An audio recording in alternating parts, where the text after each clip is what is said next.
최근에 자유한국당 보면 여러 가지 고민이 깊어 보입니다. 지금 황교안 대표 체제가 출범한 지 한 5개월 이렇게 지금 지나고 있는 시점인데, 처음 출범할 때와 달리 뭐 최근 들어서는 어쨌든 지지율 자체가, 당 지지율도 보면 한 26% 남짓 이렇게 나오고, 어떤 데는 또 뭐 19%까지 나오고 있습니다. 그러다 보니까 거의 황교안 대표 취임 초기 상황으로 다시 돌아간 그런 형국이 되어버렸기 때문에, 과연 이 황교안 체제로 내년 총선을 치를 수 있느냐, 여기에 대해서 여러 가지 갑론을박이 서서히 좀 일고 있고, 9월 달에 이제 추석이 있지 않습니까? 아마 추석을 기점으로 해서 그때까지 어떤 좀 변화가 없다면 추석 이후에는 자유한국당에서도 여러 가지 좀 변화가 일 가능성이 있다. 그리고 그걸 계기로 해서 이른바 보수 세력의 재편이 좀 본격화될 가능성도 있다. 뭐 이런 전망이 최근에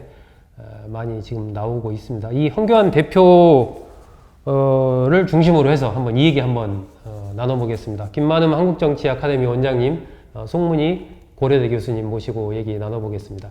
송 교수, 그래서 뭐 정치학 학생들 가르치시고 또 강의도 많이 하시고, 어쨌든 자유한국당이 이제 황교안 대표 체제로 출범을 하면서 처음에는 나름대로 뭐 좀 호평도 받았어요. 생각보다 뭐 정치력이 있는 것 같다, 뭐 이런 평가도 나왔었고, 상당히 안정감이 있다. 워낙 그 전에 이제 홍준표 대표 체제에서 이른바 뭐 막말 이런 부분이라든지 그런 것들이 주목이 받았기 때문에 안정감이 있다, 이런 평가를 받으면서 한때는 뭐 지지율도 한 30% 중반까지 가고 했는데, 최근 보면은 도로 회귀를 했단 말입니다. 이 원인이 어디 있다고 보세요? 저는 지금 자유한국당의 어떤 위기가 플러스된 것이 황교안 지도체제의 리더십이 있다, 이렇게 봅니다. 네. 자유한국당 자체가 어쨌든 간에 지금 투세가 19%라는데 왔다 갔다 하지만은 사실은 투세가 중요한 거 아닙니까?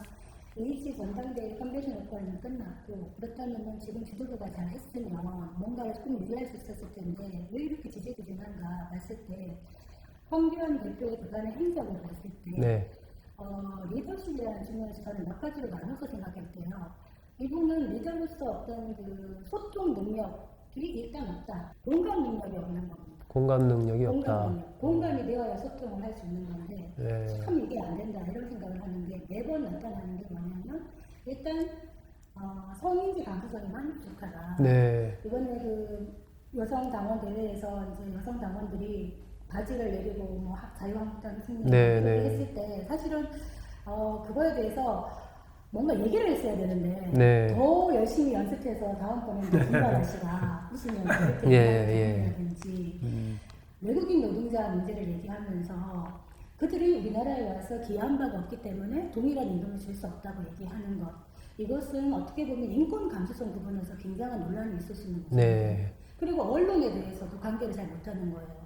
이를테면 언론을 약간 적으로 돌리는 거죠. 언론이 좌파에 장악이 되어 있다. 네. 그래서 우리가 못하는 것만 크게 보도한다. 언론은 어디라도 다 보도할 수밖에 없는 네, 겁니다. 네. 그런데 이렇게 하고 있죠. 이런 것들을 봤을 때 공감 능력이 너무 없이 하고 있는데, 그렇다면 이 안에서 본인의 입지는 갖추었느냐 보면 지금 도로 침박당이 아니냐, 이런 얘기를 할 만큼 강성 때부터 그랬던 것이고 지금도 그게 바뀌는 제 눈에는 안 보인다는 겁니다. 네. 그러면 추석 민심 가서 이제 9월달 갔을 때 국민들이 판단을 하겠죠. 그리고 정치인들이 지금 소리를 내지 못하고 있는 불박계라든가 북당파라든가 중도 보수파들이 생각했을 때, 네. 자유한국당이 이 지도체제를 봤을 때 내년에 총선, 그 다음 대선까지 우리가 이길 수 있을까라고 얘기했을 때 각성한다는 거죠. 네. 그렇다면 이 체제는 아마 우리가 되게 조금 어렵지 않겠는가, 미래가 올 수도 있겠다, 이런 생각이 드는 겁니다. 일단 송 교수 얘기를 듣다 보면은 황교안 대표 체제 이제 내용상 보면 종쳤다, 뭐 그렇게 볼 수 있을 것 같습니다. 아니, 종을 쳤으면 차라리 네. 대안이 나오면 대안이 되는데 나오는데 종을 확 찍어가지고 난다는 거죠. 쉽게 쉽게 말씀을 드리면 이 지금 시스템에서 기존에 어떤 세력들이 있는데 이 종을 치고 뭔가 뭐 아까 말씀 나오고 있는 뭐 새롭게 시작하고 뭐 이런 거라면 차라리 나은데, 보수 빅텐터론이라든지 뭐 아니면은 뭐 안철수, 유승민, 그 누구죠, 김무성, 원희룡, 뭐 남경필 해갖고 뭐 5명 이런 얘기 나오고 있지만은 보다 근본적으로는 인물이 안 보인다는 거예요. 네. 그러니까 지금 대안이 없다. 문재인 정부의 실정이 엄청 많다고 얘기하면서도 그 반사이익을 못 누리는 것이 뭐냐면 보다 근본적으로 보수의 가치가 뭔지, 보수가 가져야 될 시대 정신이 뭔지, 그래서 우리 자유한국당이나 보수당이 다음에 어떤 걸 가지고 나가야 될지에 대한 얘기를 하는 사람이 없다는 거예요. 그래서 이것은 정말 위기다 이렇게 네. 생각이 드는 것이죠. 네, 네. 원장님은 어떻게 보세요? 황교안 대표 체제. 일단 지금 자유한국당의 지지를 관련은 황교안 대표의 몫이 뭐 절반 이상 된다고 볼 수 있겠죠. 네. 정치적인 경쟁이라는 게 상대적인 거 아니겠습니까? 네, 네. 1차적으로 황교안 대표가 취임했을 무렵에 일부에서는 뭐 전당대회 효과라고도 볼 수 있겠지만은 다른 한편은 바로 문재인 정부 또 집권 여당에 대한 지지가 떨어질 때였었죠. 그때가. 네. 상대적인 거기 때문에 그러면 아무리 지금 자유한국당이 기존의 탄핵 후유증을 극복하지 못하고 있는다 하더라도 조금 기대가 가는 거죠. 네. 더구나 상대적으로. 예, 네. 기대가 크지 않겠지만 또 새로 들어온 황교안도 약간 한번 봐주게 되는 것이고 네. 이때 만약에 후다닥 무슨 선거 같은 게 있었다면은 자유한국당이 조금 덕을 봤을지 모릅니다. 네. 이쪽에 대한 실망이 이쪽으로 갔을 경우에. 그런데 이제 좀 시간이 가니까 이쪽도 다시 쳐다보게 되는 거죠. 자유한국당도. 네. 그 점에서 지금 전혀 기대치에 대한 충족을 못 해주고 있으니까 다시 원점으로 되돌아가고 있지 않는가 그런 생각이 들고요. 네. 송문희 교수가 얘기하는 공감 능력 부족은 절대적으로 공감합니다. 특히 거기서는 공감에서 감자가 감정 뭐 이런 거 아니겠습니까? 느낄 감. 예. 네. 그런데 함께 느끼는 그 능력이 부족하다. 그런데 황교안 지금 대표는 뭔가 발언하고 움직일 때 사람과 더불어서 움직이는 또 감정을 가지고 움직이지 않는 것 같지 않아요. 아, 네. 분노하고 슬퍼하고 같이 가고 이런 게 없는 것 같아요. 어디서 물론 한번 눈물 흘리는 모습 좀 나오긴 했습니다만은 말투도 그렇고 그냥 그 감정 없이 읽는 듯한 그런 말투에 대해가지고 네. 저는 기본적으로 좀 그거는 앞으로 과연 극복할 수 있을까? 60대 이미 넘었는데 습관이. 그런 공감 능력이나 뭐 성인지 감수성 문제 이런 건 뭐 가르친다고 되는 문제는 또 아니지 않습니까? 특히 저는 그 이제 뭔가 할 때 조금 다른 사람들과 방향이 다르더라도 어떤 상황에 대해서 뭐 정치적인 정책이야 그때그때 만들 수 있지만 어떤 상황에 대해서 같이 분노하고 울컥하고 슬프고 좀 이런 게 있어야 되는데 뭔가 그 로봇가 움직이는 것처럼 얘기하고 있고 네. 화나면 소리 질러야 되는데 여러분 뭐 이러고 있고 해가지고 저는 그런 것이 걱정이 됩니다. 앞으로 과연 할 수 있을까? 그 점에서 보자면은 이제 공감 능력이 떨어지기 때문에 당의 리더십 한계가 있겠지만은 오히려 그것 때문에 내부에 가장 큰 분란의 소지가 큰 친박 세력들을 자기 호위 부대로 앉혀놔서 전략적으로는 조금 안정감을 맞췄지 않는가. 그 부분은 기계적으로 옆에서 거두르고 있는 전략가들이 약간 도움을 받았다는 느낌도 있고 해서 그 점으로는 이제 밖에서는 다 도로 친박당이라는 비난을 받겠지만은 내부의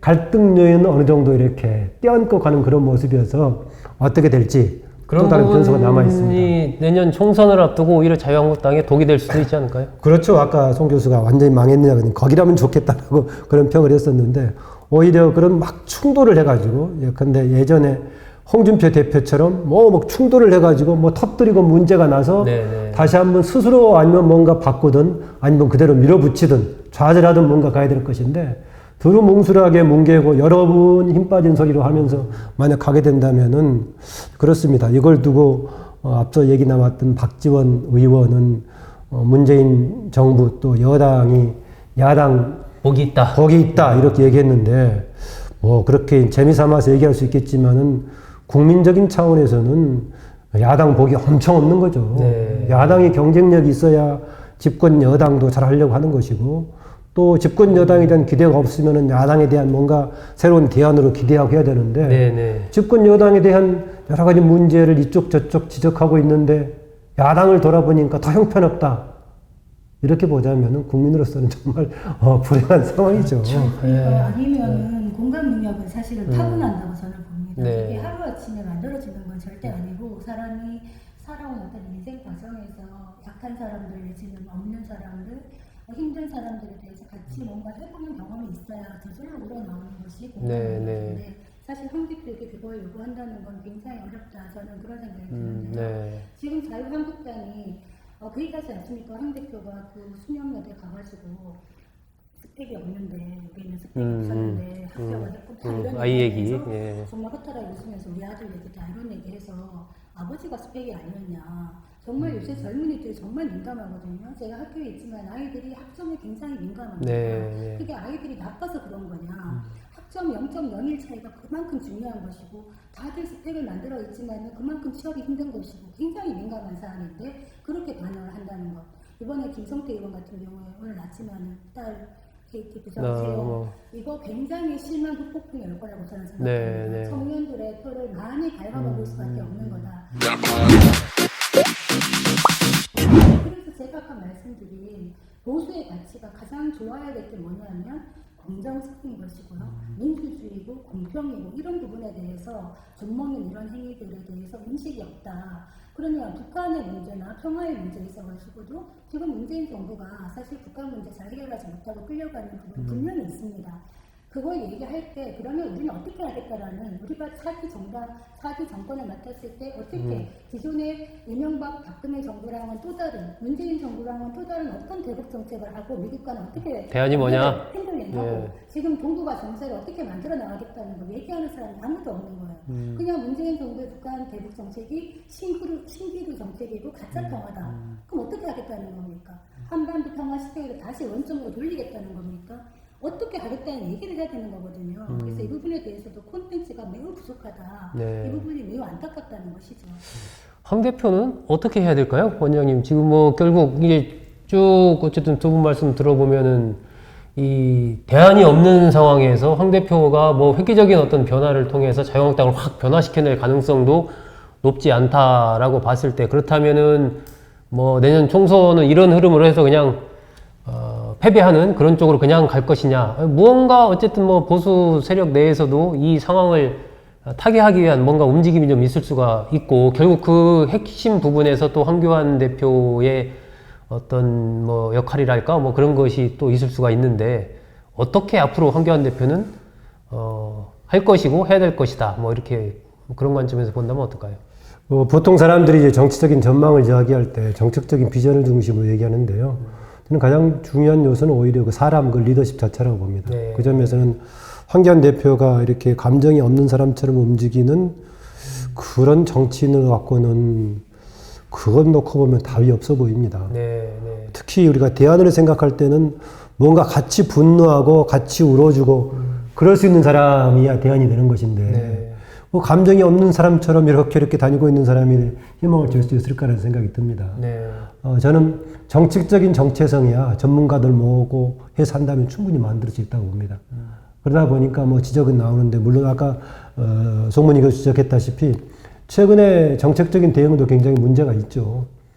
전방위적으로 지금 모든 게 맞대응하고 있다면은 정말 완전히 그 국회직을 다른 의원들, 황교안 대표는 원내 의원이 아닙니다만은 걸고 할 정도 하던가 그게 아니라면은 선택과 집중을 해야 되는 상황인데 네. 이것저것 다 걸고 있습니다. 네. 특히 그동안 줄기차게 문재인 정부의 공박을 해왔던 소득주도 성장 관련된 문제라든가 그럼 송문희 교수 지적했다시피 그럼 당연히 그만큼 했으면은 바로 대안을 내놓고 얘기해야 되는데 뭐 내놓겠다라고 이제 준비하는 것처럼 얘기하고 있고 해서 네. 그 점은 좀 깝깝해 버립니다. 그랬을 때 보통 이제 뭔가 지도부 개편이라든가 방향을 잡는 것이 그동안 우리나라의 정당 정치 경험은 현장에 대한 욕심이 없는 원로들이 개입해서 주로 했지 않습니까? 네. 마쿠에서 정리하고 예. 있었죠.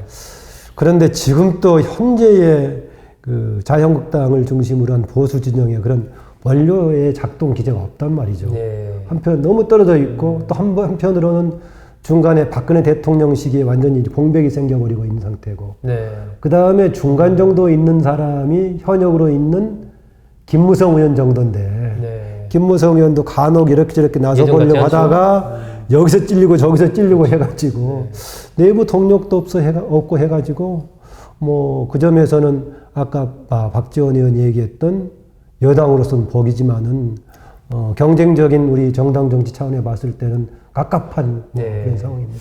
이 대목에서 한번 그 두 분께 황교안은 뭐다 지금 상황에서 황교안은 뭐다 딱 했을 때 뭐가 있을지 지금 보면 어쨌든 자유한국당으로서는 그 정치권의 뭐 일본 경제보복 등등으로 더 가시화되고 있는 이 경제 위기 문제, 또 이른바 외교 안보의 문제, 이런 등등이 많이 발생하고 있음에도 그런 부분에 대해서 이렇게 국민들로부터 점수를 따고 있지 못한 그런 상황이 계속되는 것이고, 그 핵심에는 결국 이제 황교안 대표의 또 리더십 문제가 자리 잡고 있는 건데, 짧게 해서 지금 시점에서 황교안 대표는 뭐다라고 했을 때 송 교수께서는 뭐라고 딱 한마디로 하시겠습니까? 황교안 체제 자체가 리스크다. 아, 황교안 체제는 리스크다. 죽어야겠다는 심정으로 정말 일을 하지 않으면 혁신과 감동을 절대 일으킬 수 없다. 근데 결코 죽으려 하지 않기 때문에 결국 죽을 것이다. 죽을 것이다. 예, 거의 그 선사의 선문답 같은 말씀 해주셨습니다. 원장님은 어떻게 보세요? 한마디로 딱 하면 황교안은 로봇이다. 로봇이다. 네. 아, 예, 아까 말씀하신 연장선상에서 예, 누가 조종하는 로봇가 아니라 감정이 없는 사람 감정이 같다라는 점에서. 예. 네, 예. 재밌는 비유십니다. 네.